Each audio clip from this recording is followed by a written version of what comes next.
So I am about to play a clip from Westside Gunn and Smoke DZA on Talks with Flea. Here we go. Shout out to Westside Gunn, shout out Smoke DZA, shout out Cam'ron, three legends, NY, state and city, respectfully. Out now. You don't want to miss it. New interview out on Talk with Flea with Cam'ron discussing the hottest new wrestling promotion in the world, Fourth Rope. Next to my bro, tag team partner Smoke DZA. Just clap it up for that, man. I love seeing niggas venture off into new things, especially wrestling. Wrestling is a part and a pillar of the culture, especially in hip-hop. You know what I'm saying? It's closely connected, you know what I'm saying, in so many different ways. It's damn near the same type of a game. You got the heels, you got the faces, you got the smoke and mirrors. It's a great way to entertain people. There's scripted stuff. It's just so closely connected. And if you coming up as a dude, I should say, and it's not only related to just dudes, women fuck with wrestling too, and shout out to all the women wrestlers, but seeing my hip hop niggas get into wrestling and having their own company, shout out to that. Let's watch this clip. New interview out. Fourth Rope is breaking barriers, and even though we're just starting, we literally have the best wrestling production and merch in the game. Merch for sure, and production for sure. I ain't gonna lie, them niggas put on some great shit. Learn more and join us on this journey. We're the real forbidden and history makers. Full episode is out right now. Let's watch this clip. Let me ask you too, Wes, before I get to that. When did you become a wrestling fan? Man, and how? Shit.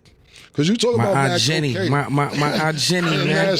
And I heard you say in your recent shit, rip a nigga, the Fiend ripped the shit off like Hulkamania. I said, okay, he's involved.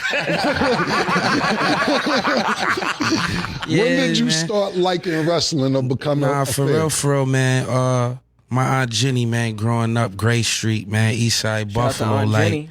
You know, my grandma, man, she wasn't about to buy that shit, the pay-per-views and all of that, but my Aunt Jenny loved Hogan, you know what I'm saying? So, and she was a gangster, though. Like, all her kids was gangsters and boosters and, you know what I'm saying? Just they was just like that, you know what I'm saying, as a family. But my Aunt Jenny was a gangster. She just loved Hogan. So every pay-per-view, you know what I'm saying, I go over her house, or if I got in trouble, I couldn't go to her house, I just watch it through the lines. That's back when, you know what I'm saying, you couldn't even pay for it. You trying to listen to it or watch the scramble on the box. Like, you know, since, man. Watch it through the lines. You niggas not even aware of that shit. And I'm not either. Like, we either had it or we didn't have it. But what he talking about watching it through the lines is when pay-per-view channels was literally...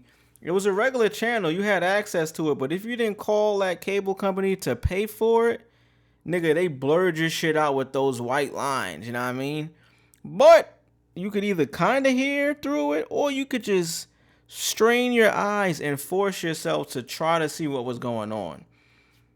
Not a great experience, but when you a fucking fan, bro, you gonna do whatever you need to. Shout out to my nigga talking about watching through the lines, bro. Real shit. Real hood shit.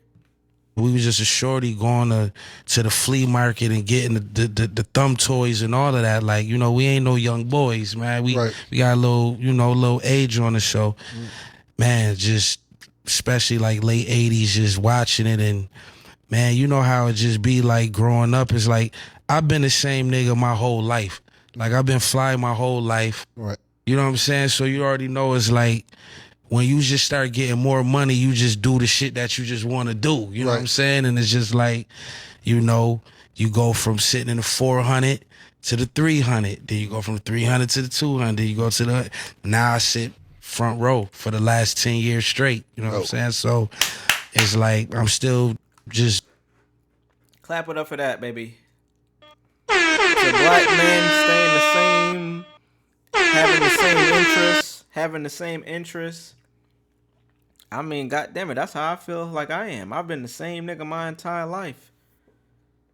And now, I ain't got nearly as much money as this nigga, not even a percentage of it, but when you remain the same person, you get to do all the things you were doing back then as an adult because you got more money to do it. You know what I'm saying? I always fuck with comic books, music, vinyl. I got toys over here, up here. You know what I'm saying? Like, hold on, man. Let me just show y'all a little bit. Like, you know what I'm saying? We got the Iron Man and shit up there. Like, you know what I mean? Like, it's real shit, B. Like, for real.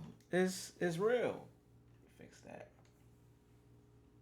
For real, man. Like, it's a beautiful thing when you're able to do that for yourself. You feel me? So, let's let my man finish out. Me just having fun.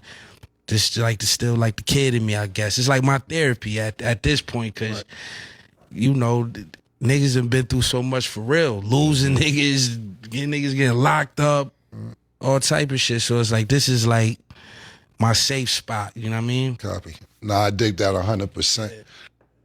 What do you got? Let me ask you too, Wes, before I get to that. When did you become a wrestling fan?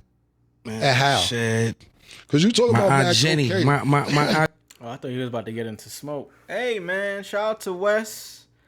I wish we could have heard a little bit from Smoke just now, but it's all good. You know what I'm saying? The guys. Fix all of this here. Shout out to the guys, man. Shout out to wrestling. Shout out to Westside Gunn, Killer, Smoke Dizza. Shout out to them guys, man.